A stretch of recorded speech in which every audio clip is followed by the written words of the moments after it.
The continued weeks of economic slowdown are starting to weigh heavily on many gig workers and self-employed Tennesseans. And even with reopening on the horizon in some parts of the state, many are worried about just how long things will take to fully bounce back. Call for Action problem solver Carice Jackman spoke with one of them this afternoon about the issues he is facing. Dondre James lives in Murfreesboro and is a rideshare driver. Like many of the drivers out there, they're seeing a massive decrease in the number of riders that they're having. And because of that, he almost faced eviction. With downtown Nashville and Broadway a ghost town, rideshare driver Dondre James says his backseat is empty much more often than usual. Basically, I went from making, I'd say anywhere from 1,000 to most 1,400 a week down to about $200 a week at the most. His income decreased while his bills piled up.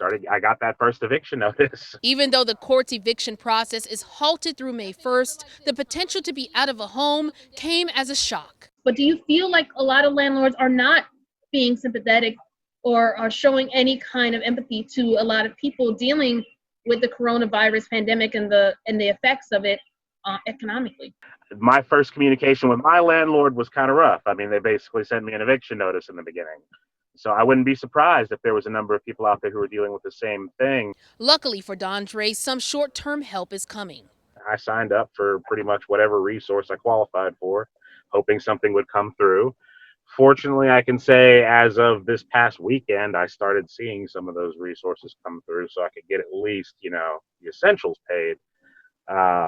But there are still people out there waiting who haven't gotten anything. Dondre says he's closely watching Nashville's reopening phase, but is concerned about where the next few months will take him. Even after the shutdown has ended, if provided all of the transitions, the phases are successful, and we get back to normal, let's say by the end of May or maybe the end of June, even then, there's still so many events that have been canceled.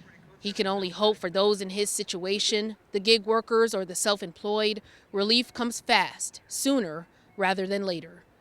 I'm Call for Action problem solver Carice Jackman, News 4 Nashville.